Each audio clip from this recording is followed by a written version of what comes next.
Hello friends, fact कार्डवर्ड में एक बार आपका फिर से स्वागत है। हैरानी की बात है ना कि आज के इस मॉडर्न दौर में भी दुनिया के कुछ हिस्सों में आदमखोर यानी कैनिबल्स जीवित है। जी हाँ, नरभक्षण एक घृणित अपराध माने जाने के बावजूद इस पर इतिहास में कई सबूत मिले हैं, लेकिन कहीं ना कहीं इसका कारण शिक्षा का सही रूप से विस्तार ना होना और सामाजिक जुड़ाव में कमी होने के कारण हुई हो। परंतु इस एजुकेशन, हेल्थ और सोशल अवेयरनेस जैसे दौर में नरभक्षी का पनपना भयभीत करती है। इसलिए आज हम ऐसे घटनाओं को बताने वाले हैं जो आज के दौर में आदमखोर के जीवित होने का सबूत पेश करता है, जो सच में आपको विचलित कर सकता है। तो इसलिए अगर आप मेंटली मैच्योर नहीं हैं तो प्लीज़ ये वीडियो आपके लिए नहीं है।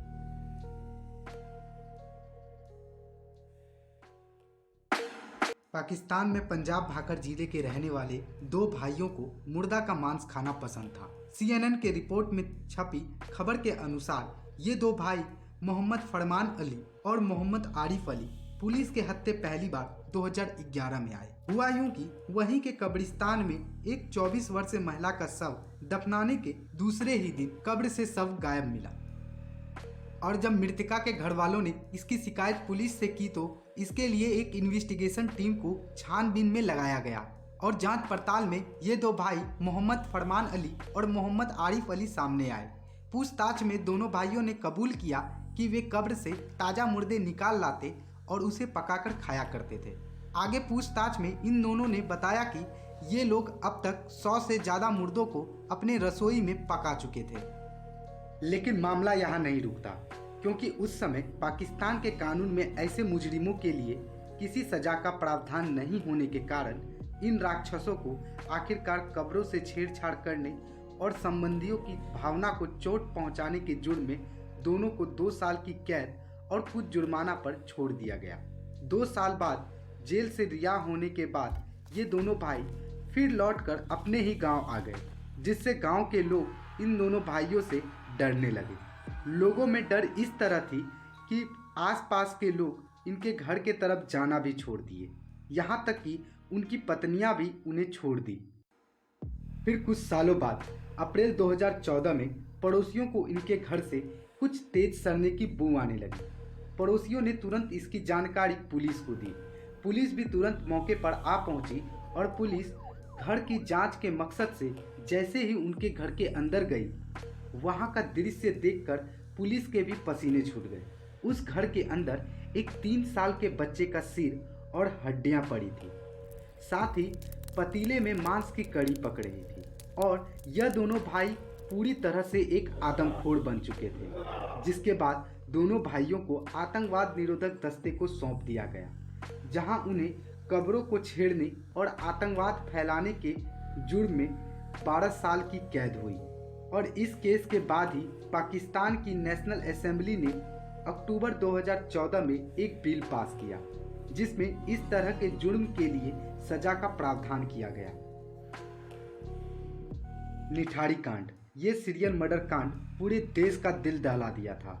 मानवता को शर्मसार करने वाली ये घटना भारत के उत्तर प्रदेश के निठारी गांव के पास सेक्टर 31 के कोठी नंबर D5 से शुरू होती है, जब 7 मई 2006 को पायल नाम की लड़की लापता होती है। रिपोर्ट के अनुसार पायल अपने घर से इस कोठी में रिक्शे से आई और रिक्शे वाले से पैसे अंदर से लाकर देने की बात की, जिस पर रिक्शे वाले ने उसी कोठी के बाहर रुककर पायल के वापस आने का इंतजार करने लगा। परंतु काफ़ी समय बीत जाने के बाद उस रिक्शे वाले ने पैसे लेने के लिए कोठी का गेट खटखटाया। तभी उस कोठी से एक व्यक्ति सुरेंद्र कोली नाम का बाहर आया। सुरेंद्र कोली कोठी का देखभाल करने वाला एक नौकर था। सुरेंद्र कोली ने रिक्शे वाले को बताया कि पायल काफ़ी देर पहले जा चुकी है, लेकिन रिक्शे वाले का कहना था कि वह कोठी के सामने ही था, पायल बाहर नहीं निकली है। फिर क्या था, यह बात पायल के घर वालों तक पहुंची। इसके बाद पायल के पिता नंदलाल ने पास के पुलिस चौकी में FIR लिखवाई कि उसकी बेटी कोठी से गायब हो गई है। बता दे, पायल के लापता होने की यह खबर पहली नहीं थी, बल्कि इससे पहले भी लगभग 15 बच्चे इस गांव से लापता हो चुके थे, जिसके कारण पुलिस पूरी तरह से जांच में जुट गई और छानबीन में पुलिस ने इस कोठी के मालिक मनिंदर सिंह पंढेर और नौकर सुरेंद्र कोहली को हिरासत में लिया और कोठी नंबर D5 में जांच के लिए जुट गई। बहुत मशक्कत के बावजूद भी पुलिस के हाथ असफलता लग रही थी, लेकिन तभी एक पुलिसकर्मी को उसी कोठी के ठीक पीछे वाले नाले में कई काले रंग के प्लास्टिक दिखी। मानो उस प्लास्टिक को देखकर लग रहा हो कि इसे जानबूझकर कुछ छिपाने के लिए फेंका गया हो, जिस पर पुलिसकर्मी को संदेह हुआ तो वो फौरन अपने सीनियर को सूचित किया। फिर पुलिस ने तुरंत नाले से सभी प्लास्टिक को निकलवाना शुरू किया, जिसमें मानव हड्डियों के हिस्से और 40 ऐसे पैकेट थे जिनमें मानव अंगों को भरकर नाले में फेंक दिया गया था। ये सारे सब उन बच्चों के थे जो अब तक लापता माने जा रहे थे। इस केस में हैरानी की बात यह है कि इन सारे प्लास्टिक में शव के सिर्फ सिर और हाथ पैर मौजूद थे, परंतु उनके धड़ यानी चेस्ट, गर्दन सब गायब थे। पूछताछ में सुरेंद्र कोहली ने बहुत से राज से पर्दा उठाया, जिसे सुनकर सभी के माथे से पसीने छूट गए।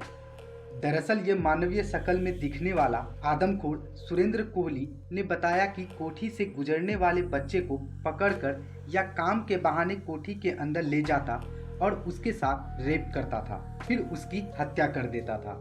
हालांकि निठारी गांव के लोगों का कहना है कि पंढेर की कोठी से शरीर के अंगों का व्यापार होता था। वहीं कई लोगों का मानना है कि सुरेंद्र कोहली और पंढेर इस रेप और हत्या जैसे वारदात को अंजाम देने के बाद वे लोग शरीर के कुछ अंगों को खा जाया करता था। हालांकि सुरेंद्र कोहली को सजाए मौत मिली है। वहीं कोठी के मालिक मनिंदर सिंह पंढेर को इस साजिश में सम्मिलित पाए जाने के कारण उसे भी अब फांसी की सजा मिल चुकी है।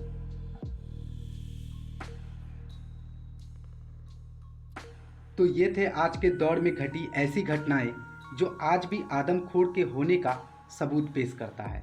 इस वीडियो में आपकी क्या राय है, आप हमें कमेंट्स के माध्यम से बता सकते हैं। अगर आपको ये वीडियो अच्छी लगी हो तो वीडियो को लाइक करें और दूसरों के साथ शेयर भी जरूर करें। और अगर आप हमारे चैनल फैक्ट्स कार्वर पर नए हैं तो आप हमारे चैनल को सब्सक्राइब जरूर करें, क्योंकि हम ऐसे ही वीडियोस लाते रहते हैं। Thanks for watching.